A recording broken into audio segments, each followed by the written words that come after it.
Алғашқы сөз кезегін Нұрберген мырза 7 минут енді қойылаңыз. Ассалаумағалейкум, армысыздар, құрметті председатель Қуаныштымын. Екі тарапқа да сәттілік. Олай болса ойын масайға. Бұл палата тарихтағы кез келген бір оқиғаны болдырмайды. Енді кірпік сөздерден бастайық.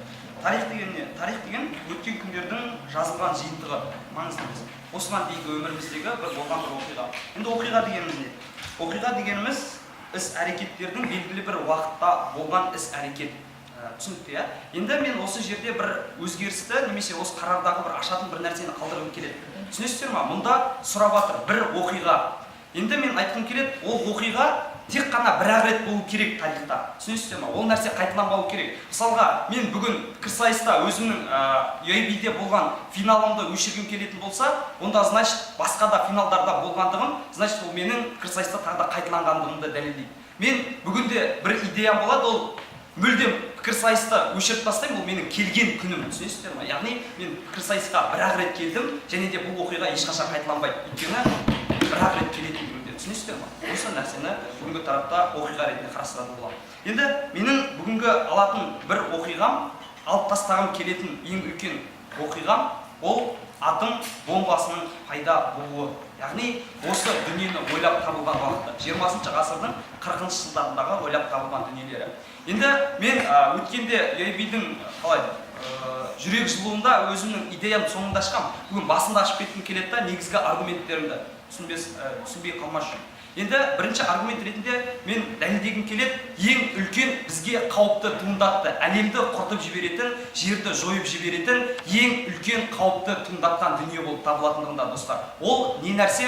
Үшінші дүниежүзілік соғыс, яғни атом бомбасымен болатындығын нақты түрде айтады, және де ол үшінші дүниежүзілік соғыста, яғни бүкіл әлемнің толыққанды жойылатын теория ретінде қарастыратын болады, достар. Енді осы тараптан ашқым келеді, үшінші дүниежүзілік соғыс. Үшінші дүниежүзілік соғыс қалай болады? Осы нәрсені дәлелдегім келеді. Білесіздер ма, қазіргі таңдағы саяси аренадағы әрбір мемлекеттің қазіргі таңда атом бомбасын 11 мемлекеттің ұстануы, және де олардың кейбіреулерінің агрессивті өзінің позицияларын пайдалану, бүгінде болмаса, немесе ертең болмаса, әйтеуір бір үшінші дүниежүзілік соғыстың пайда болатындығын дәлелдейді. Оған мысалға КНДР-дің қазіргі таңдағы блеф жасап жатқандығы бүкіл әлемде, түсінесіздер ма? Яғни бір күнде болмаса, бір күн ол ақш-тың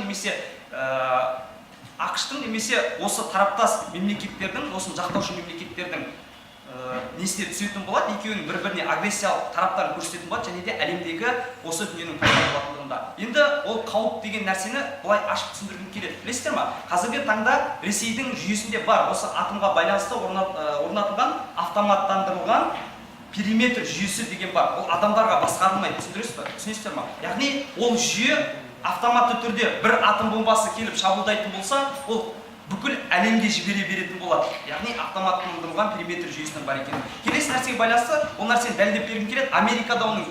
Америкада пайда болған, ол да осының басқа түрі, атын ұмытып қалдым. Но бірақ ояқта да сондай жүйенің бар екендігі, адамдарға басқарылмайтын, яғни үлкен қауіпті туындататын, және де оны ешкімнің тоқтата алмайтындығында. Және бұл үшінші дүниежүзілік соғыста атом бомбасы жарияланғанда теория бойынша айтады, әлемдегі аспанның толыққанды бұлт қаптайтындығында, нәтижесінде озон қабатының тесілуі әлемнің бір жойылып кетуіне алып келетіндігінде, достар. Яғни қауіп деп осы нәрсені қарастырсақ болады. Келесі нәрсеге байланысты енді басқа аргументацияларды ашатын болады. Түсіндік, иә? Екінші аргумент ретінде бұл атом бомбасы келуі бір мемлекеттің бір мемлекетке тәуелділігін алып келді. Яғни қазіргі таңдағы болып жатқан Қазақстанның атом бомбасын таратып жіберу арқылы Ресейдің немесе қазіргі таңда Украинаның Ресей қоластына қарау деген сияқты әлемдегі агрессивті мемлекеттер өзінің қоластына осы атом бомбасының бар болуына байланысты өз астарына мемлекеттерді қаратуын қарастырып көрсетуімізге болады екен, достар. Келесі нәрсеге байланысты үшінші нәрсе халық үшін жаман екендігін дәлелдегім келеді. Кей мемлекеттер үшін. Мысалға қарапайым түрде, Бердімат, оны шыққан кезде қарсылық білдіресің, тыныш отырсаң. КНДР-де негізі білесіздер қандай мемлекет екендігін. Ол өте қазіргі таңдағы әскери мемлекет, бірақ даму жағынан артта қалған мемлекет болып табылатындығында. Осы атом бомбасын ұстау үшін кей мемлекеттер толыққанды өзінің жалпы ішкі өнімнің толыққанды ақшаларын жұмсайтындығында. Мысалға КНДР-ді алып қарастырсақ болады. Яғни қазіргі таңға дейін олар осы атом бомбасы үшін әлемде өзінің әскери позициясын ұстап, әлі дамымай отырғандығында. Түсінесіздер ма, достар? Яғни осы дүниелерге алып келіп жатқандығында. Келесі нәрсеге байланысты зардаптары деген тағы да ең үлкен аргументация ұсынылып келеді. зардаптары, ол қандай зардаптар? Осы атом бомбасының сынақтан өткізілуі және де сынақтан өткізілу арқылы атом бомбасын жасау үшін АЭС-тердің салынғандығы және де осы арқылы әлемдегі ең үлкен зардаптардың алып келгендігін дәлелдейтін боламын. Ол экологиялық тұрғыдан, ол денсаулық тұрғысынан, ол тағы тұрғылардан. Оған бірінші нәрсе ретінде қарастыруымызға болады екен, Хиросима, Нагасаки достар, ол әлемде ең алғаш рет атом бомбасының сыналғандығы және де осы сынау арқылы адамдарды толыққанды сол бір қаладағы адамдардың 50%-нан жоғары адамдарды зардап қалғандығында. Оған ақпарат ретінде жазып алсаңыздар, Хиросиманың өзінде 140 мыңдай адамның қаза тапқандығы, Нагасакиде 82 мың адам қаза табатындығында. Және де келесі бір нәрсеге байланысты айтам, қазіргі уақытқа дейін оның радиациялық күші 1000 жылға дейін созылатындығында, яғни сіздің жеріңіз немесе табиғатыңыз 1000 жылға дейін өзінің қалпына келмейтіндігінде достар. Яғни бүгінгі тарапта біздің Жапонияда 2 қаламыз немесе әлемдегі сондай жасалған сынақ жерлердің толыққанды 1000 жылға дейін радиацияға кететіндігінде достар. Оның суы болсын, оның табиғаты болсын, осы тараптан зиян келетіндігінде. Келесі нәрсеге байланысты Чернобыльді барлықтарыңыз білесіздер, 1986 жыл ма, қателеспесем, осы жылдары жарылған Чернобыль апаты 5 миллион халыққа зардабын тигізген достар. Яғни 5 миллион халық одан зардап шеккен. Одан бөлек жоқ, осы атом бомбасына қатысты атом электр станцияларды түсіндіріп бердім ғой жаңа. Келесі нәрсеге байланысты оған қатысты Фукусима, яғни бір оқиға байланысты бір оқиғалардың туындап жатқандығында, яғни осы нәрсенің басталуы келесі бір оқиғаларға туындап жатқандығында. Фукусиманың өзінде Чернобыльден кем емес апаттар болған. 5000 адам қаза табады, но жапа шеккен адамдардың саны 2-3 миллионды құрайтындығында достар. Енді келесі нәрселерге байланысты Семей ядро полигон сынағын атап көрсетсек болады. 400-ден астам болған сынақтар, Аралда болған, жер асты болған сынақтары қазіргі таңға дейін бүкіл адамзатта кәдімгі бір зардабын әкеліп жатқандығында. Енді осы жерден тағы бір қызық нәрсе туындатайын достар. Білесіздер ме, әлемдегі мутант балалардың дүниеге келуі осы атом ядросының пайда болуымен байланыстырылатындығында, яғни адамдардың гендерінің өзгеруі, яғни осы радиацияның әсер етуі, бағанағы табиғатта болған адамдардың белгілі бір тарапта өзгеріске ұшырауы бүгінде ғылымда ешқандай да емін таппаған достар. Яғни ол тағы бір оқиғаның басын алып келіп жатқандығында. Енді достар, қорытындылай келе, қарапайым нәрсе, менің пікірсайысқа бірінші күні келдім, және де сол күнгі болған оқиғадан кейін мен қазір мүмкін пікірсайыста жек көретін адамдар бар шығар, пікірсайыста не бір нәрсені бүлдірген шығармын, бірақ сол келген күнім менің пікірсайыстағы басқа да бір өзгерістерді алып келді. Яғни бүгінде менің ұсынып жатқан негізгі нәрсем бір әкелінген дүние, оның зардаптарының ауқымды болып қалатындығы. Көп рахмет. Ортаға алғашқы сөз кезегімен оппозиция лидері Қасенұлы Ернұрға шақырып келеді. Уақытыңыз 8. Ассалаумағалейкум, дебат шыққан жүрген азаматтар, айтылатын нәрсе өте көп, тыңдап алып тез жазып алуға тырысыңыздар. Біріншіден, бүгінгі қарарға тарихты біз не үшін өзгертеміз? Белгілі тарапта өзгертілген тарих ол қоғамға жақсы әсерін әкелу керек, жақсы последствия болу керек. Маған Нұрберген көрсетіп бере алды ма, атом болмаса келмеген уақытта әлем қандай болатындығын, Астананың терминатында 2 әлем бар. Олардың әлемі атом бомбасы жоқ әлем, және қазір біздің атом бомбасы бар әлем. Бар әлемде қандай болып жатқанын білеміз. Жоқ әлемде не болады маған дәлелдеп бер. Қоғам қандай болатынын дәлелдеп бер. Вот сонда сенің ол нәрсенің өзгерткенін ақталатындығында, оның ауқымы зардабы маңызды емес екенінде тікелей тарих оның кейсіне келейік. Біріншіден, атом бомбасы пайдалы тұрғыншылар алалар аргумент бір, ең үлкен қауіп. Достар, енді қара, атом бомбасын ойлап таппаған күннің өзінде 3-ші дүниежүзілік соғыстың орын алу ықтималдығы әлдеқайда бар екендігінде, атом бомбасының пайда болуы 2-ші дүниежүзілік соғысқа самат нүкте қойып бергендігінде, және осы атом бомбасының пайда болуы 3-ші дүниежүзілік соғыстың Хиросима, Нагасакиден кейін болмайтындығын гарантия жасап бергендігінде, жарайды оны қоя ол гарантия болмасын, ондай дүние жоқ болсын, бірақ сутек атом бомбасы пайда болды ғой. 4 атом бомбасы үшін тең керек. Соответственно, сенің атом бомбаны алып тастайық, атом энергетикасын алып тастайық, сутек бомбасы пайда болды. Оны не шешесіз? Тарихта не өзгерді? Сенің айтқан 10 жылға қарай тарихты өзгерттің. 10 жылдан кейін сенің айтқан дүниенің бәрі орын алатынында. Келесі, біріншіден автоматты периметр ПВО. Абсолютно нәрсе осыған ПВО емес қой. Атомный система.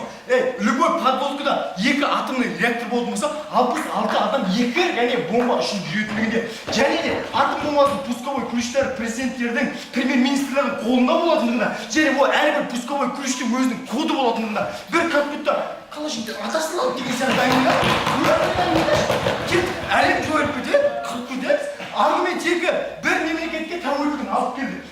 Как будто атом бомбасы болмаған кезде бекітілу дәулетке тәуелді емес, анау. Ерсіздер астында 15 адам 15 нені ұстап отты.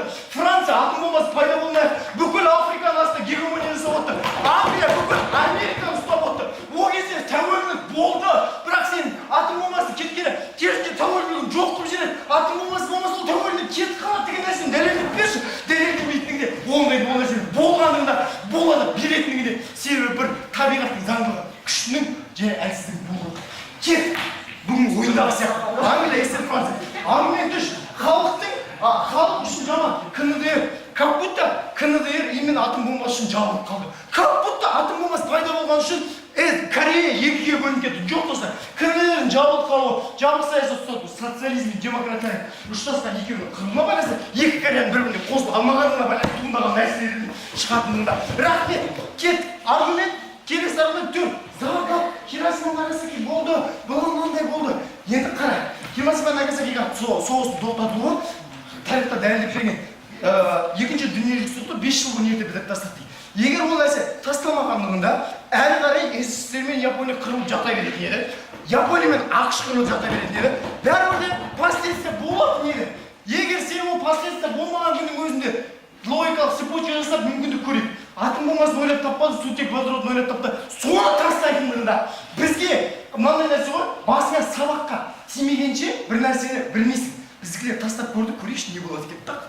Атом бомбасы жарылды. Енді осыдан кейін бір атом бомбасы жарылды ма? Бір нәрсе болды ма? Мен саған қарапайым бірақ нәрсе. Кариб дағдарысы бір звонокпен шешілген. Бір звонок. Бір звонок. Не істеді? Бір жеріңді қыз қазір жіберетін ракетаны жіберем деді. Вот, бір-біріне тепе-теңдік тежемелік принципін әлемге әкелді. Керісінше атом бомбасының болуы бір-біріне соғыс емес, соғыс деген нәрсені әкелді. Прямой клэш соғыстардың болмағандығы, олар әшейін бір-бірін мен мықтым деп отырғандығында, олар қараса соғыс болмады. Вот именно әлемге керісінше жақсылығын әкеп бергенге. Қарапайым парламент үкіметтің мына нәрсе бар. Тепе-теңдік тепе-желмелік принципі. Гиганттар осындай нәрсеге әкелгендер. Келесі нәрсе, зардаптар түсінді аргумент осы күнге дейін болды ма? Чернобыль, ол атом бомбасынан емес. Енді мынандай нәрсе. Бүкіл ГТР, Японияның дамуы, Германияның дамуы, барлығы атом энергетикасына тікелей тәуелді болған мемлекеттер. Атом энергетикасы өндірмегенде осы ГТР-дің, сенің мініп жүрген 600 Мерседесіңнің, ұстап жүрген iPhone Samsung'тардың шықпайтындығына, себебі тікелей ГТР-ға ең үлкен серпін берген осы энергетика, атом энергетикасы болды. Осыған жауап берді. Мутант балалар как будто атомнан басқа нәрседен туылмай жатқандығында. Әлемде талай мутант балалар туына әкеліп жатқан парник эффекті газдар, ауаның ластануы, экологияның құрылуы, басқа заттардың барлығы мутант балалар туына әкеліп беріп жатқандығында. Мен келсем егер тек қана болса радиацияны келсем балалар мутант болып кетіп жатқандығында. Жоқ, радиациядан басқа тыста экологиялық зардаптардың апаттардың бар екенін ойының дәлелдеп береді. Келесі соғыстың екі түрі бар. Бұл басында мынандай болды. Алдын алатын соғыс, қорғайтын соғыс. Атом бомбасы пайда болғаннан кейін соғыс деген түсінік пайда болды. Бір нәрсе шықпайтын еді. Ядролық қару болмаса, химиялық, биологиялық қарулар дамып кететін еді. Осы нәрсе бар. Ескертілген. Кариб дағдарысын дағдарысын шешілгенде. Метеориттер, вот мынандай идея. Әлем мынандай нәрсені айтып жатыр. Метеориттерге жерді соғатын болса, оны құтқаратын бірақ нәрсе бар. Атом бомбасын жару арқылы оны кейін айдыра аламыз деген түсінік. Кейін әлем құтқаратын болған кезде сен қаншалықты алып тастайсың. Менің бүгінгі ұсынатын идеям нені алып тастайды? Еркін жыныстық қатынас идеологиясын ұсынған Зигмунд Фрейдтің мен Вильгельм Рейхтің осы идея жоқ жүргізеді. Еркін жыныстық қатынас, свободный половой жизнь деген түсінік. Енді мен бұл нәрсе не екенін түсініп берейін. Қалыптасқан жағдай. 20-шы ғасырдың екінші жартысында Зигмунд Фрейд бұл нәрсені енгізеді. Бұл нәрсені көрсетеді, халыққа жеткізеді. Осыдан кейін әлемде не пайда болды? Не өзгерістер орын алды? Аргумент бір стандарт. Қараңдар, достар, ол уақытқа дейін Зигмунд Фрейд осы нәрсені айтқанға дейін некессіз жыныстық қатынас аморальный зат болғандығында, еркек пен еркектің қосылуы нәрсе болғандығында мен бір нәрсемен келісемін жігіттер. Бұғанға дейін Калигула болды, бұғанға дейін Грецияда еркек пен еркек македонский бәрі болды. Ол факт. Бірақ Зигмунд Фрейд бұл нәрсені стандарт, это нормально, пацаны деген нәрсе оны әкеліп берген бастауы болған бүкіл идеяның катализаторы болған адам бұл екендігінде. Бірақ ол факты бола тұра неге онда 40-шы жылдары бұл теория шықпай тұрып Америкада сексуальный революция орын алмады сол уақытта? Неге сол уақытта гейлер, ЛГБТ-лар шықпады? Жоқ. Армен екі конкретно революция деген 1960-1970 жылдарда Америкада сексуалды революция орын алады. Бұл сексуалды революция орын алған не істеді? Әлемге хиппи деген түсінікті әкелді. Адамдар деградировать еткен. Әлемге мына қазіргі қуып кеткен рок-н-ролл, мынау неше түрлі қуып кеткен ағымдар да әкелді. Меньшинстволар да әкелді. Хиппилардан шыққан туғындар. Енді менің соңғы үшінші қорытындылаушы аргументім бар достар. Адамзаттың деградациясы. Факт. Амораль, нигилизм, құқықтық нигилизм, саяси нигилизм. Адамдар өмірде, рахмет осы жігіт, өмірде аморальный заттарды нигилистік көзқараспен қарауды үйренді. Бірақ бұғанға дейін адамзат ондай нигилизм болмағандығында, адамдар қоғаммен қалыптасқан бекітілген қоғамдық түсініктерді қабылдап жүре бергенде, егер Зигмунд Фрейд ол нәрсеге алдын ашып ол нәрсенің бәрін көрсетіп бергендігінде, кеттік порноиндустрияның пайда болуы, тікелей осының кесірінен болғандығында, енді дестигмизация деген түсініктің пайда болуы, бұл осы деградацияның факторы барлығы. Дестигмизация деген не самат айтайын, кешірші, бірақ ұятты болса қыздар халықтардың жауында бірінші ер мен қыз болады, потом ер мен ер болады, потом ер мен ит болады, білмеймін, мал болады, ең соңында ер мен бала болады.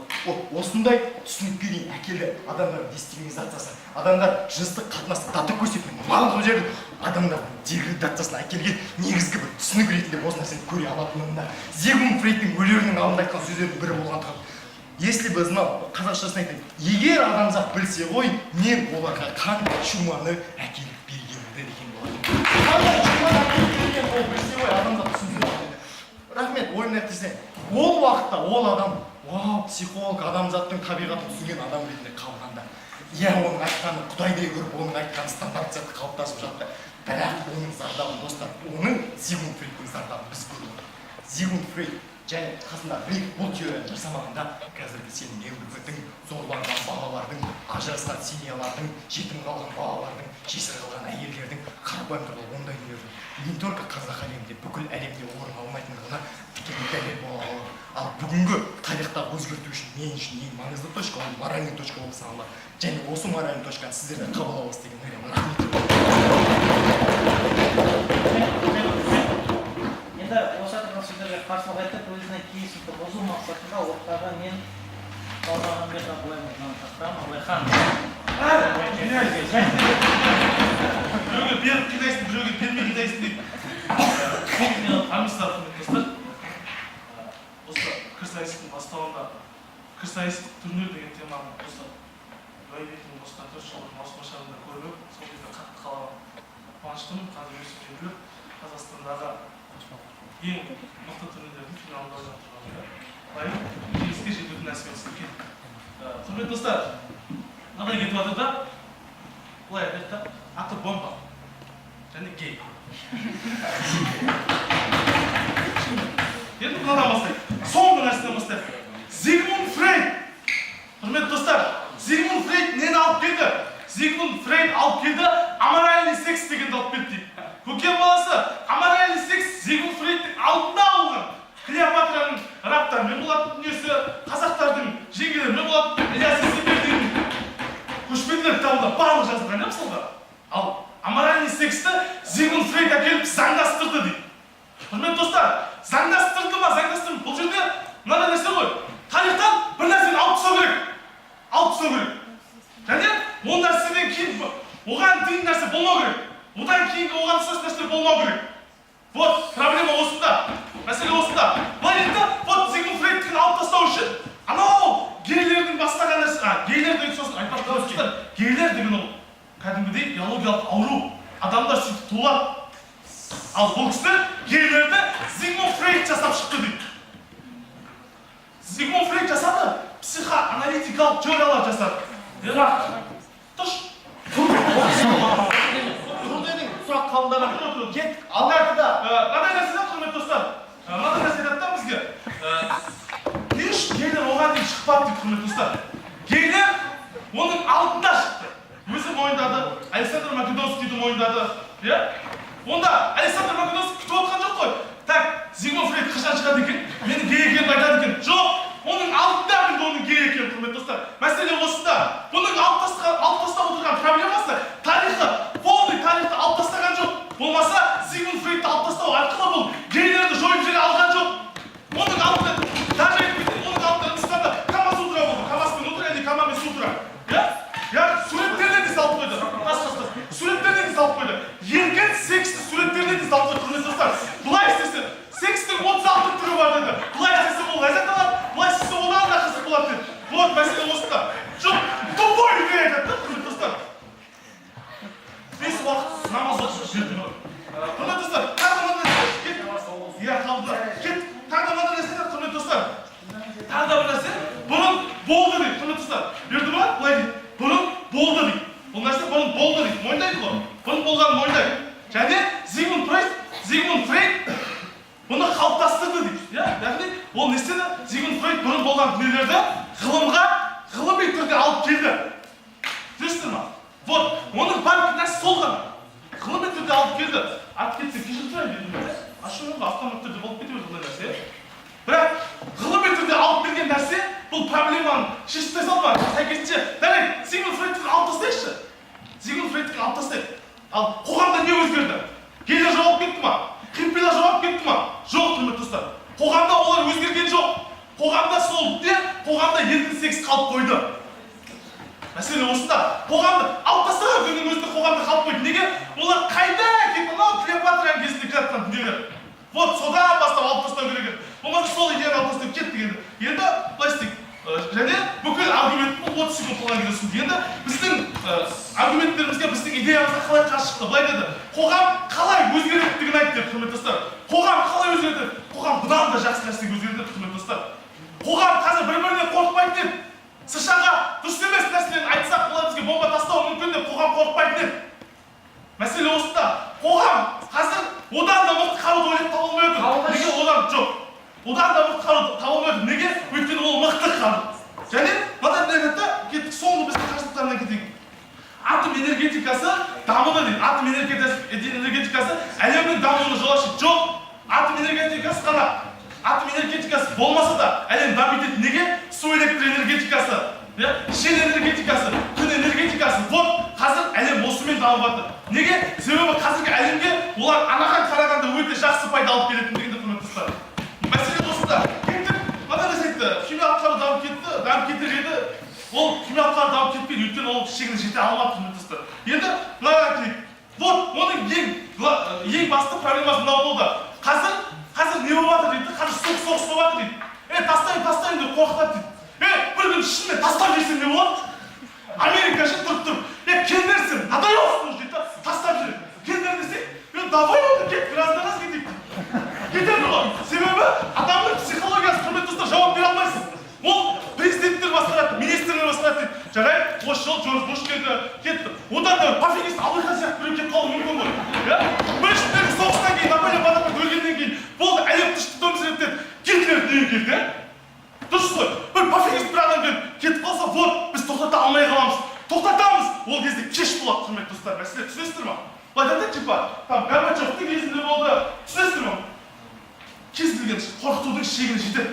Болмаса бір адамның құқығына шектен тыс жетеді. Мен мысалға Бердімановқа жаңа шектен тыс жетіп тастадым. Ол амал жоқ тұруға мәжбүр болды. Мәселе осында.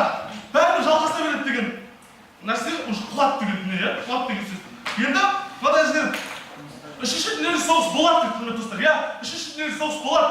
Бірақ үшінші дүниежүзілік соғыстан кейінгі кейбір экологиялық қасиеттерін алмай қалуымыз мүмкін. Екінші дүниежүзілік соғыс болды, бірінші дүниежүзілік соғыс болды. Біз олардың бәрін алдын алып садақпен соғысты, ол адамды жараладық. Автоматпен атты, біз ол нәрсені жараладық. Зданияларды танкімен жаппасақ, біз ол нәрсені жараладық. Енді атомный бомбада не жаралайды білесіздер ме? Жер жаралап тастайды. Атомный бомба тасталған жерге 50 мың, 60 мың, 100 мың жылға дейін ештеңе өспейді, ештеңе шыға алмайды. Ал біз жер дегеннің қайтадан өндірілмейтін, қайтадан қалпына келмейтін ресурс екенін ескеретін болсақ, сен атомный бомбаны жауып тастайтын бір нәрсе ойлап таптың ба? Семейде әлі дала жатыр.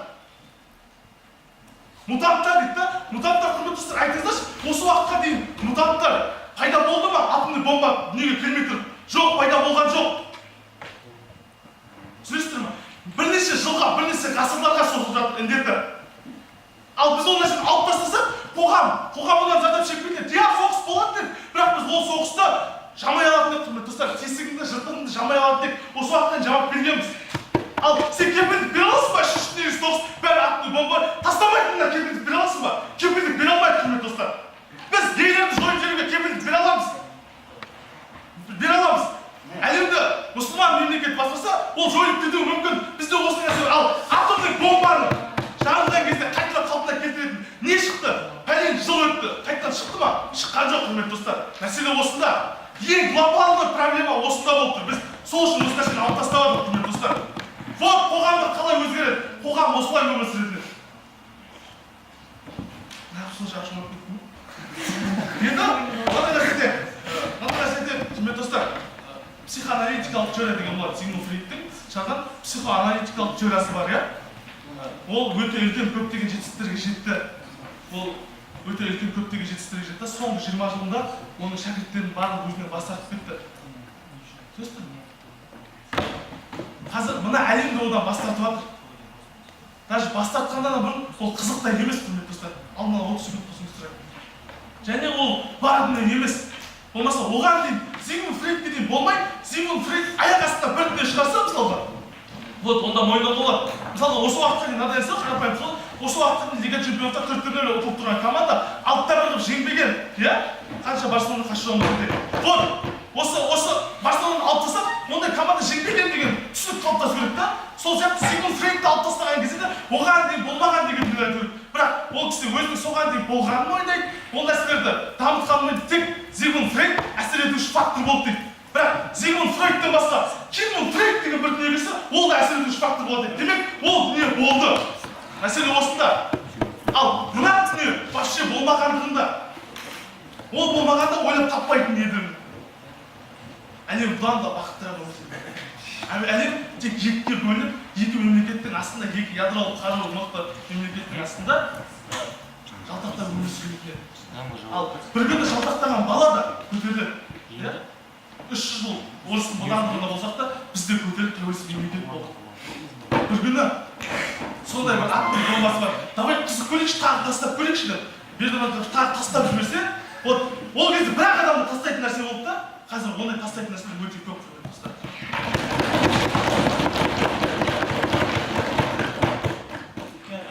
Енді бүгінгі ойыннан концертті бөлімін аяқтаусын ортаға Ахметжанға уақытымыз 8 минут.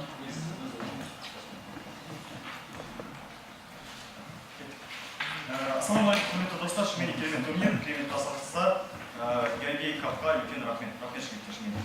Енді қараңыздар, мынандай мәселе. Бұл кісілер болмайтын нәрсені айтады, бірінші қараңыздар. Атом бомбасы мен гейді салыстырды мағаш. Бірақ мен мынаны айталым да, атом бомбасы мені өлтірсе де, бірақ гей мені аморальды түрде өлтіріп, аморальды өлтіру, ал атом бомбасын қолдануына алып келуі мүмкін да. Гейлерді ауру деп ақтап атырда бұл кісі сәйкесінше бұл ауру деп анықтама беруі Зигмунд Фрейдтен болған еді. А негізде олар итар жаман адамдар еді. Просто олардың нәпсісін өзі қолына қабыл ұстай алмайтын адамдар да, яғни былайша кезде қалауы тым шектен шығып кеткен адамдар. Қызбен болды, қызық емес, ермен болған оған қызығырақ. Яғни мәселе осында да, яғни осы нәрсе бір жері бар. Екіншісі, оған дейін жою керек еді дейді да, онда болса сөйтіп қазып кете берейік. Кезде Камасутра болды, анау онда болса мен шығып айтар кезде қылышты шығармай қою керек еді. Немесе садақты, немесе кезде қабыл алу мәселемен келіп тоқтау керек еді да, яғни болмайтын үйтіп түбін қазудың қажеті жоқ. Яғни нақты нәрсе әсер етті, қатты нәрсе әсер етті, сол әсер еткен нәрсе мойнайықшы. Зигмунд Маликиновский шығып, гей болған жақсы деп айтқан жоқ, Сталин айтқан жоқ, емес басқа гейлер айтқан жоқ. Оны кім айтты, оны Зигмунд Фрейд деп айтты да. Мәселе осында. Екіншісі қараңыздар, Үндістанда Камасутра болды, 36 поз, анау дейді. Бірақ қараңыздар, ол сол кезде ашылып, кейін сол кезде жабылып қалған мәселе еді. Яғни ол жабылып, көміліп, яғни қаншама ғасыр тастың астына қамалып қалған еді, бірақ оны тасты ашып, ящик Пандорады ашып жеген кім болды? Зигмунд Фрейд болды. Ящик Пандорады ол бәрімізді күйдіріп жетті. Енді қараңыздар, мынандай мәселе. Ғылыми түрде алып келді дейді. Енді қараңыздар, ғылым адамзаттың қас жауы егер ол тәрбиесіз берілсе. Сіздердің, яғни айтып отқандарыңыз ғылыми түрде келді. ғылыми түрде, ал ғылыми түр нәрсе ол теория қалыптастырады. Ол жай түрде, жай кітап ретінде, немесе қарапайым тұрғыда жаңағы үндістанның кітаптары ретінде келсек, ол түк болмас еді. Адам оны оқиды, что за мерзость деп тастай салады да. А ол қандай болды? Мынау шынымен адамдардың қатынасы нормально екен ғой деген сияқты нәрсе, ол теорияға айналып кетті. Яғни ғылыми түрде келу ол осы идеяға алып келді. Енді қараңыздар, қоғам қорықпайтын еді дейді, бірақ мен оны бірақ қарсылық келтіремін. Мынандай нәрсе. Қоғам егер атомдық бомба болмаса, яғни биоқару мен химиялық қарудан бәрі қорқатын еді. Мәселе осы жерде де олардың болуында адамзат, яғни атомдық бомбадан да ауыр нәрсені ойлап тапты. Осы екіншісі қараңыздар. Бір күні тастап жібереді ғой, анау дейді, бірақ мен бұған мынандай альтернатива ұсынамын. 2021 жылы қазіргі Сатурнның орбитасына келе жатқан үлкен астероид бар. Сол астероидтың траекториясын өзгертіп, осы атом бомбасын қолдану арқылы жасалмақшы жоспар бар. Енді қараңыздар, осы болмаса нағыз апокалипсис келеді. Бағана астероид келіп сенің жеріңді қағап, яғни апокалипсис болады. Салыстырыңыздар. Екінші қараңыздар. Шектен шығу дейді, мынандай нәрсе айтады. Шектен шығу, мутанттар, анау дейді, бірақ қараңыздар, мынандай нәрсе қасып кеттірді. Зигмунд Фрейд келмесе бәрібір біреу келер еді ғой дейді. Онда осы мен мынандай нәрсе айта аламын. Егер Эйнштейн келмесе, бір Пейнштейн келіп, ол бәрі атом бомбасын жасайды дейді. Сосын мынада бір болмайды қасып кетеді. Әлем, яғни бұл проблеманы мен кепіл бере аламын. Жоқ, жой жеріне дейді. Қалай десем, әлемді мен мұсылман қылсам дейді. Вот именно, что әлем мұсылман болса атомның бомбада жойып кетеді. Қоғам зардап шекті дейді. Енді қараңыздар, ашық зардап бар, физикалық, және аморальдық зардаптар бар. Қараңыздар, қазіргі жақсы адамдар керісінше меньшинствоға айналып кетті. Мен қазір көшеге шығып, қыз бен жігітті сүйісіп тұрса, сендерді дұрыс емес десем, маған қалай қарайды? Оңбаған деп қарайды. Неменен біздің арамызға түсіп отыр дейді. Немене ол кім осыншама дейді. Мәселе осы жерде де, яғни адамдық қоғамға сіңді. Яғни ол қазақы қоғамға сіңді. Европа не болып жатыр, достар? Европада мен баламды өсіргім келмейді. Кепілдік бере алмайсың дейді, яғни бомбаның қопарылып кетуіне. Мен де айталым, сен де кепілдік бере алмайсың, яғни Европада бір қыздың жүрсек болмауына, осы идеяның туындауына. Яғни олар нақты кепілдікпен ойнайыншы. Мына нәрсемен, бұл кісілердің қазіргі идеясы мынада. Әлем жойылып кетеді, немесе әйел жойылмайды. Енді қараңыздар, әйелдің жойылу сценарийsi болмайды. Құрметті Самат мырза, Бектеу мырза. Себебі былай. Соғыс болған кезде жеңуші тарап болды. Және жеңуші тарап атом бомбасын қолданған кезде оны өзін жоятындай болмай жояды, қолданады. Және сіздер байқасаңыздар, қазір анти-атомный программалар өте мықты болды. Мәселе осы жерде де кімнің КНДР сол жерде құтырыншақ болса да, ол тастаған ядерный боеголовкасын өзіне қайтар жерге болады. Мәселе осы жерде әлем апокалипсисі болмайды. Сосын мен бір факт енгіземін. Яғни бұның барлығы өтірік, себебі бұл болмайтын нәрселерді енгізгісі келеді. Бүкіл ядерный боеголовка, қазіргі әлемдегі бүкіл ядерный боеголовканы сақтап, және оларды қопарсақ Ресейдің аумағын ғана алады дейді. Сондай нәрсе дейді, ненің арқасында? Себебі бүкіл адам ядерный боеголовка жаман екен дейді. Бірақ бүкіл адам, гейлер жақсы, жаман екен. Енді мен өз кейсіме келейін. Ресейде 1997 жылы гомосексуалистер нормаға енгізілді. Екіншісі мынандай нәрсе. Ресейде жыл сайын педофилизияға түсуінің нәтижесіне 200 мың қыз жүкті болады екен. Жақсы ма? Яғни осы ма сіздердің кепілдеріңіз, немесе осы ма сіздер салыстырғандарыңыз? Мен атомның бомбадан қопарды ойнаймын, мен қызымның неке жасына толмай, жүкті болғаннан гөрі. Немесе оның үстіне жаман еркекке шығуынан гөрі. Яғни осыны салыстырайық. Кеттік. Екіншісі мынандай мәселе. 1970 жылы, мынандай мәселе келді. Қараңыздар, нудизм алып келді. Қарапайым тұрғыдан нудизм неге алып келді? Яғни раскрепощенность алып келді. Және қалаудың күшеюіне алып келді. Қыздар аз киіне бастаған сайын ер адамның қалауы көбейе береді. Ол неге алып келді? Қылмыстың өсуіне алып келе береді. Проблема осыдан келді. Яғни зорлық қылмыстар баяғыда болған жоқ. неге бұрын бұл контрольда болды? Себебі христиандық мораль болды, мұсылмандық мораль болды, және осындай қоғамны регулирующий моральдар болды. Және ол моральдар оны ұстап отырды. Бірақ осы нәрсенің келуінің кесірінен нудизм қарапайым нәрсеге айналды. Гей-парад нормаль нәрсеге айналды. Қыздың жезөкше болуы заңдастырылды Амстердамда, немесе тағы да басқа мемлекеттерде. Және осындай нәрселер өте жаман. Мен сол үшін бұл қарарды қозғап отырмын. Себебі бұның зардабы яғни осы болып жатқан нәрселердің түбегейлі нәрсесі не екенін көрсету үшін. Екінші қараңыздар, мынандай нәрседе әйел заты әйел болмады, ер заты ер болмады. Не себептен? Әйел мен атомный бомбаны салыстырайықшы. Атомный бомбаны сен қорғасынды стенаға қорғап салсаң, ол тұра береді. Бірақ біз әйелді тәрбиелеу үшін 40 үйден тиямыз да, 40 стенадан тиямыз. Себебі оның қолданысы атомный бомба. Енді бұл шын ба, өтірік па, бірақ негізгі ең мықты соғыстар әйелдер үшін болғандықтан. Былайша кезде Македонский не үшін барды? Себебі ол Индияны өзінің әйеліне сыйлағысы келді. Кім тағы да осындай соғыстар көп болды да? Енді Гитлерге қатысы жоқ ма? Сосын екінші дүниежүзілік соғысты тоқтатқан осы атомный бомба еді. Ол болмаса ол тоқтамас еді. Үшіншісі, атомный бомбасы біріккен ұлттар ұйымының құрылуына әсер етті. Осы мәселе. Екіншісі, мен өзіме тағы не айта аламын? Міне. Осы келуінің кесіріне, былайынан десе болады. 20-шы ғасырда әйелдер забастовкаға шыққан суфраженистік қозғалысқа. Бұл суфраженистік қозғалыс әйел адамдардың дауыс беру құқығын қорғаумен алға өткен. Бірақ нәтижесі Зигмунд Фрейдтің келуімен бұл 60-шы жылдары феминистік қозғалысқа алып келді. Ал феминистік қозғалыс біздің аналарымыздан айырылды. Яғни, соңғы сөзді айтсақ, бауырым үшін соңғы сөзді айтамын да, ол айтады, мен неден қорқам дейді да, ол атомный бомба шекеден қорққан жоқ. Ол бірақ нәрседен қорқады. Үйде ертегі айтатын әженің болмауына қорқады.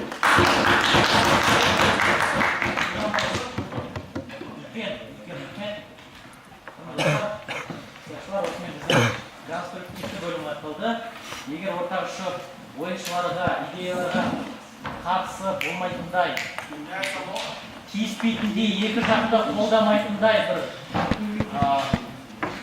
позициялар болса, бір 30 секундтан, 40 секундтан, жылдан. Мен білем, құлпастар деген мәселе бар. Бірақ бұл жалпы деген ол.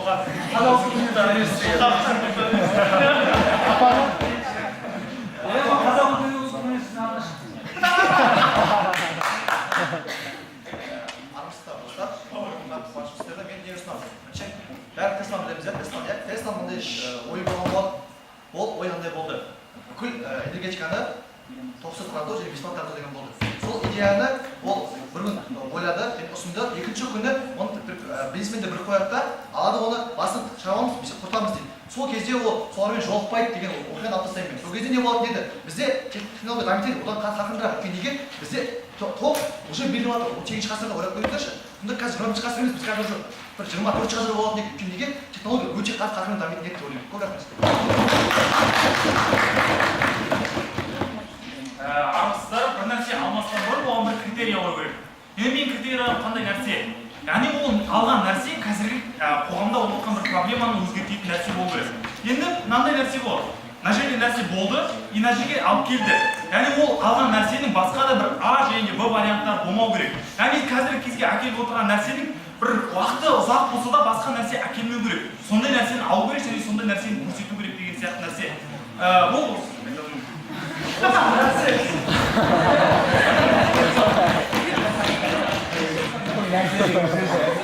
Тағы да бар ма?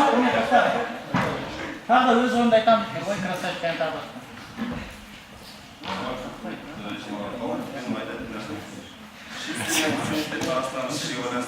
Баяғы өздеріңіз білесіздер, исмаилиттер деген ағым болған. Сол исмаилиттер ағым айтқым келген нәрсе шииттердің бір үкімі болған. Яғни оларда имамдан мұрагерлікпен үкім қабылданған болатын 70-ші жылдары. Яғни мен осыны болдырмайтын едім. Неге бұның салдары неге алып келді? Біздің сол уақытқа дейін шииттер мен сунниттер арасында үлкен қақтығыстар болған жоқ, үлкен соғыстар болған жоқ. Яғни сол кезде имам Исмаил деген кісі шығады да, мен сунниттердің ағымы дұрыс емес, және оларды құрту керек дейді да, арасында үлкен бір соғыстар пайда болады. яғни сол соғыстың нәтижесі қазіргі күнге дейін бізде Сирияда, Афганистанда немесе тарихтың қай кезеңін алсаңыздар да арабтар үлкен қырғыннан келе жатыр. Неге? Шииттер мен сунниттердің астында осындай бір андай алауыздықтың пайда болуынан.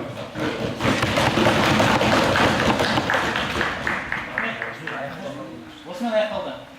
Осымен достар, соңғы сөздерге кезек береміз. Алғашқы сөз кезегімен ондағы оппозицияның лидері беріп мұратыңызға уақытыңыз 4 минут.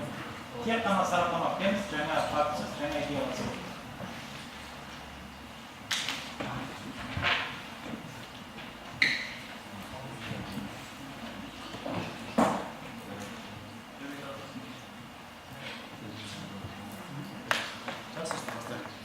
Құрметті төрешілер және құрметті қауым.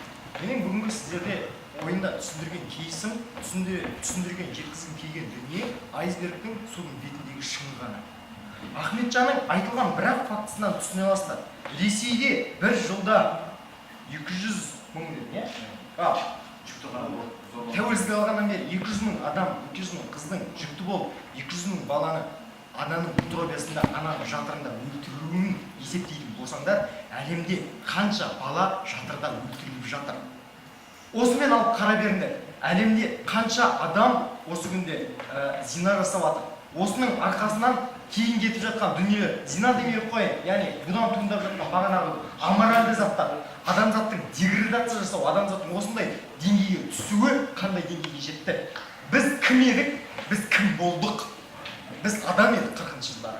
Біз соғысып бір-біріміздің үстімізге атомный бомбасын тастап жатқанда біз қарымызды ашып жүрмеген едік. Біз деп тұрған адамзат бүкіл әлемде бар еді. Бұл қарапайым ақшта бар еді, сол сексуальный революция басталған. Себебі ол кезде бұнадан төмен кәдімгі көйлектің болғанын. Тіпті 70-ші жылдар, 40-шы жылдардың модасы деп шыққан қазіргі көйлектердің болмасын көйлектің. Ахметжанның айтқан бағана қалаудың пайда болуы оның қысқарғанына байланысты. Ал оның барлығын алып келген осы бір идеологияның қоғамға әкелуі. Достар, мен келістім, ойының барысында айттым. Басында Абылай оны қайта шығып айтады. Бердімұрат, ол болып кетті ғой, ол нәрсе бар. Мен келістім, бірақ Ахметжан қандай нәрсе? Ол Пандор, ящик Пандор. Қоғамда болған заттар әрқашан қалып қала берді, қоғам оған мән бермеді. Қоғам мән бермей, оны қабыл алмай қойған заттар бар. Бірақ оны біздің санамызға нормально етіп берген Зигмунд Фрейдтің идеологиясы, теориясы деп аттым. Осы теорияны болдыртпайды, себебі осы нәрсе бізге нормально етіп бермейді. Зигмунд Фрейдтің теориясы болмаса, бұл тараптың енді қарасы. Атом бомбасы мүмкіншіліктермен ойнап деді. Мақұл, бұлар мүмкіншіліктермен ойнап отыр. Бірінші, салыстырма алалар. Бұлардың атом бомбасынан әлі зардап келген жоқ. Тек қана пайда келтіріп тұрған айтып берді. Әлемнің дамуы, энергетикалық құндылыққа байланысты қарапайым бұлғанға дейін Кариб дағдарысы болайын деді, атом соғысы болайын деді, бірақ болмай қалды. Қарапайым бір звонокпен шешіп ол жерде тіпті не буде болған жоқ, дипломатиялық қарым-қатынас та болған жоқ деген нәрсе. Абылай не деп жауап берді? Жоқ. Мақұл, Абылай атом бомбасын алып таста, бұл нәрсе қарамай қой. Сутек водородный бомба жасап шығарды. Атом бомбасын атом энергетикасына дым қатысы жоқ, жігіттер қыздар физиктер біледі. Атом бомбасын, бір атом бомбасынан 4 есе үлкен, 4 есе мықты. Осы бомба шықты ең әлеуетті қару ретінде. Бірақ сен бұған не деп жауап бересің дедім. Абылайдың аузынан бір ауыз сөз шықты ма? Ахметжан қозғамағандықтан сараптамада шығып Нұрбергеннің айтуы әділетсіздік екенін тағы ескертіп өтеді. Келесі нәрсе, мен айтамын достар. Абылай, мен түсінемін достар. Сендердің айтып отырғандарың қауіп мынадай. Олар мүмкіндікпен ойнап жатыр. Енді Астана тілімен екі әлем. Біздің әлем. Рахмет. Біздің әлем, достар, біздің әлем қазір деградация. Нақты зардап болып жатыр. Бәке, сәке, дәке, ереке. Сынаңдаш, шынымен нақты зардап болып жатыр. Мен зардабын көріп жатырмын. Зигмунд Фрейдтің сол істеген дүниесінің, сол сексуальный революциядан басталған дүниенің, білмеймін, ЛГБТ басқа. Сендер қазір тіпті тұрақпай стайл айтайыншы. Бұл тарап айту керек еді, тым болмаса Зигмунд Фрейдтің ол әкелген теориясы толеранттылықты әкелді. Мен сол нәрсені күттім, бірақ оның да бұл жерде айтылмаған. Толеранттылықты әкелді. Осындай болады деп мен қадайтын едім да, бірақ оның айтпағанын бір шығып айтқан. Келесі нәрсеге байланысты. Тәуелділікке әкелді дейді. СССР, Англия, Франция болды, бодан болды. Қазақстанның өзі қарапайым бодан болып отырды. Онан кейін ол тәуелділік жоғалтамайды, екінші аргумент жоқ ойда. Ең үлкен қауіп тұрғаны водородты қойып бергенімде. Халық үшін жаман КНДРді жалғыз мысал ретінде айтты. Абылай оны шығып көтерді ме, айтып КНДРдің ол тікелей 30 күн атом бомбасынан болып жатқан нәрсе ма деді. Жоқ, Абылай бұған жауап берді ме? Абылайдың ойында болмаған болғанда әдемі ойын бірақ астананың стиліндегі аргумент 3 одан кейін зардап деген аргумент болғанда Хиросима Нагасаки мен айттым мүмкіндіктермен ойлап жатсың мақұл ол зардап бүкіл әлемге үлкен сабақ әкелген зардап болды бірақ онан кейінгі зардаптар сен айтып отқан зардаптардың тысында да атом бомбасы болмайтын болса қаншама соғыс болатын еді сенің семейден басқа жерде қырылғанның орнына сол соғыста да қырылатын еді ал атом бомбасы ол үлкен соғыстардың алдын алып гиганттардың арасындағы соғысты тоқтатып қойды дедім абылайдың жауап бар ма достар тағы жоқ жауап абылай ойында жоқ олардың барысы идея осы соңында әкеп адамдар бүйтеді экология құрылады мутанттар туады енді сұрақ мутанттар экологияның құртылуы атом бомбасының тікелей әсерінен болып жатыр ма бір мутанттар тікелей атом бомбасының әсерінен қазір туып жатыр ма дәл қазір сондай шығамыз экологияның құртылуы мутанттар туып жатыр бірақ соның бәріне тікелей әсер беріп жатқан атом бомбасы ал менің алаңымда айтылған бір аргументке қарсы келдірді ма өздеріңіз санаңыз стандартқа енгізді революцияның уақыт мақұл ойымды бітейін Кеше болған. кеше болып кетті кеше үйге қайтпай қалдым деградация адамзаттың құлдырауы дейді достар кер заманның кезінде мақұл сөзімді аяқтай салайын төрешілер емес аудитория кер заманның кезінде озғаның тозған болады тозғаның озған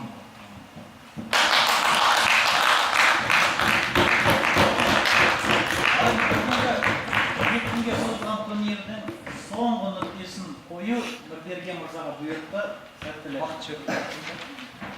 Достар, шешім қабылдамас бұрын соңғы сөз, және де менің сараптамам, одан кейін шешім қабылдаймыз. Кет. Бірінші қарсылықтан бастайық. Негізі 1926 жылы қабылданған бұл енгізілген нәрсе неге 21 ғасырларда гейдің саны көбейіп кетті? Онда былай жасайық, интернеттің шыққан күні осы оқиға кінәлі деп қарастырайық онда. Бүкіл оқиғаларды кіргізіп жібереді. Онда аборт жасататын күн шыққаны үшін аборттың оқиғасын алып қарастырайық достар. Бұл кісі барлық нәрсені қарастырады. Надандық дейді да, онда надандықтың кезінде шығып біреу надандық жасаған үшін осы оқиғаны кінәлайды достар. Яғни бір нәрсеге байланыстырмайтындығында бүкіл нәрсе әртүрлі жүйелерді бір нәрсеге әкеліп тірейтіндігінде менікіндей бір жүйеден шығып жатқан жоқ екендігінде. Келесі нәрсеге байланысты қоғамға қандай зиян тигізіп жатыр? Олар адамдарға қырғын әкеліп жатыр ма? Сенің азғындық екеуміздің түсінігімізде мұсылман болған үшін азғындық бұл басқалар үшін ондай емес шығар. Мүмкін атеистер үшін басқа түсінік шығар ол достар. Яғни бұл кісінің нақты бүкіл әлемге зардабын әкелетіндігін дәлелдеп бере алмайтын тұрғында. Өйткені неге әлем пайдаланып жатыр, мұсылмандар неге пайдаланбайды? Өйткені олар үшін қолайлы, олардың демократияны онда кінәлайды. Түсінесіздер ме? Бүкіл нәрсені әр оқиғаның желісін бір нәрсеге кіргізетіндігінде. Ана орыстарда айтады, это другая история. Енді кеттік сараптама жасаймыз достар. Енді Абылай неге ойында жоқ деген сұраққа жауап берейінші. Бүгінде Абылайды не үшін қорлап жатыр? Абылай бұл тарап 30 секундта тезис ретінде айтып кетеді да, тез бақырып. И Абылай шығатта оған не деп қарсылық білдіру керек? Тезисіне ма? Сенбесеңіздер қарастырып көріңіздер, ешқандай факт немесе ол нәрсені түсіндірмесі болмайды. Тезис ретінде тіркейді да кетіп қалатындығында. Енді не үшін Абылайдан қарсылық сұрайсыз? Келесі нәрсе, ең ұтылып қалған нәрсесі пайда болады осы жерде. Қараңыздар, Абылай ойындағы ең үлкен бір жақсы бір идеяны айтып кетеді. Айтады, біз оқиға болды дейді да, енді айтады, Зигмунд Фрейдтің орнында басқа біреу болса да істейтін еді ғой. Сен Зигмунд Фрейдтің оқиғасын алып таста. Бірақ ондай нәрсе, ондай оқиға болып қойған ғой, түсінесіздер ма? Біреуге қарап істегендігінде ғой. Оны былай түсіндірейінші. Дебатқа саясатты пайда қылғызған адам кінәлі ма, әлде осы жерде отырып саясат жасаған адам кінәлі ма? Осы нәрсені талқылап жатырмыз. Мен айтам, саясатты пайда қылған адам кінәлі деймін. Бірақ бұл кісілер айтады, жоқ, саясатты жасап жатқан адам кінәлі ғой дейді. Енді ол адам болмаса, сіз болмасаңыз, орында басқа адам жасайтын еді ол нәрсені, түсінесіздер ма? Ол саясатты басқа адам жасайтын еді. Өйткені саясат деген түсінік болған қоғамда, түсінесіздер ма? гейлерге жақындау деген түсінік болған. Кезінде айтып жатыр ма бана Абылайдың өзі, қазақтардың өзінде болған. Ана Құнанбайдың киносын көрсеңіздер, атасы мен келіні жатқандығы, ондай қоғамда ондай нәрселердің болғандығы достар. Тек оны бір адам көрді да теорияға кіргізді. Егер ол адам көрмей басқа адам кіргізетін болса, біз кінәлауымыз керек осы нәрсені шығарған адамды. Түсінесіздер ме? Онда біз табиғаттың заңын кінәлауымыз керек. Бүгінде бұл кісілер шығатып айтады, жыныстық қарым-қатынас деп бастайды да, бүкіл әлемдегі надандықты бәрін кіргізіп жібереді да, түсінесіздер ме? Жыныстық қарым-қатынастың бана позаларын көрсетіп береді да, зачем маған бүкіл әлемде болып жатқан надандықтың бәрі бұған кіріп кетті, түсінесіздер ме? Ол адамның жеке түсінігіндегі дүниелер еді ғой, түсінесіз ба? Яғни бана көкек аналар осыдан пайда болған жоқ па достар? ол адамның түсінігінде ол нәрсе болып жатса да қазіргі таңда кәдімгі адамдардың бар екендігінде түсінесіздер ма? Осы нәрсені талқылап. Енді кеттік. Енді тікелей салыстырып беремін екі нәрсені, достар. Бірінші нәрсе ол атом мен екеуі қаншалықты қоғамға қауіпті деген сұрақ туындайды. Түсінесіздер ма? Адамды құртып жіберетін, мен айтамын, қауіптің бар екендігін дәлелдеймін. Бүгінде қарсылықты білдіреді, тек қана оның қалай жүзеге асатындығын ғана. Ключ болады ғой, анада мынау болады ғой, мынада мынау болады ғой. Бірақ сен құлатып бере алдың ба қауіптің жоқ екендігін? Қауіптің бар екендігін келістің ғой сен. Басты нәрсе, басты бүгіндегі идея ұсынған қауіп еді ғой, достар. Түсінесіздер ма? Яғни бізді әлемді құртып жіберетін қауіптің пайда болғандығында. Мүмкін сен геймен таласатын шығарсың, қоғамда оған қарсы шығатын адамдар бар шығар, бірақ одан әлем құрып кетпейді, достар. Бірақ атомный қарудан әлем құрып кететін болады. Түсінесіз ба? Енді келесі нәрсені талқылаймыз. Сенің адамдарың гей болып рахат алып жүр, бірақ сен бағанағы 5 миллион адам зардап шеккен кезде ол сенен сұраған да жоқ қой, түсінесің ба? Сен өз қалауыңмен жасап жатсың, бірақ ол адамдардан ешкім сұраған жоқ қой, түсінесіздер ма? Ол адамдарға сен соғысасың ба деп ешкім сұраған жоқ қой, 82 мың адам қайтыс болып кеткенде. Бір қаладан 142 мың адам қайтыс болып кеткен кезде одан сұраған жоқ қой, түсінесіздер ма? Сенің семей ядросынан әлі күнге дейін жапа шеккен кезде адамдардың жанауыры одан ешкім сұраған жоқ қой, сенен жасайын ба әлде жасамайын ба? Сенің түсінігіңде бүгін таңдауың бар еді ғой, достар. Міне осы нәрсені салыстырып жатырмыз. Сенің түсінігіңде бүгінде мутант балалардың пайда болып кеткендігі сенің әлдеқайда гейлермен салыстырғанда екеуінің салыстыруға келмейтіндігі. Өйткені ол баланың мүмкіндігі жоқ, түсінесіз ба? Қоғамда өмір сүруге мүмкіндігі жоқ. Ал сенің гейлерің қоғамда өмір сүріп жүр ғой. Міне осы нәрсені салыстырып беріп отырмыз. Екеуін ешқандай да байланыстыра алмайтын алдын ала түсінемін. Келесі нәрсеге байланысты мына нәрсе қалып кетеді бойында. Қайтарымды және қайтарымсыз деген. Бұны да айтады, ештеңе айтқан жоқ дейді, бірақ көп нәрсе айтқан ғой, достар. Қайтарымды деген нәрсе, яғни сен қайтара аласың, қоғамды тәрбиелей аласың. Оны кім басқарады және де ол болғанына байланысты айтады бағана. Ислам мемлекеттері бар ғой, олар қоғамды тәрбиелеп жатыр, түсінесіздер ма? Оны басқара алады. Ал сен атомдық нәрседен жасалған дүниелерді қайтара аласың ба? Бана 1000 жылдық жердегі радиацияны қайтара аласың ба? Адамдардың ауруын қайтара аласың ба, достар? Емін таба алмай жатқан дүниелердің. Бүгінде осы нәрсені талқыладық, бірақ бұл тараптан оған ешқандай идеяға қарсылық келмейтіндігінде. Енді мынандай дүние, достар. Әлемде дайындалдық, көрсеттік, экологиялық қауіптің бар екендігі және де осыдан біздің құрып кететіндігіміз. Бірақ гейлер баяғы сен айтып отқан, Клеопатраның кезінен келіп жатыр. Бірақ қоғам құрып кеткен жоқ. Немесе адамдардың бәрі азғындалып кеткен жоқ. Түсінесіздер ме? Бірақ сенің бүгіндегі нәрсеңнен бүкіл әлем жойылайын деп жатыр. Осы нәрсені салыстырып көп рахмет.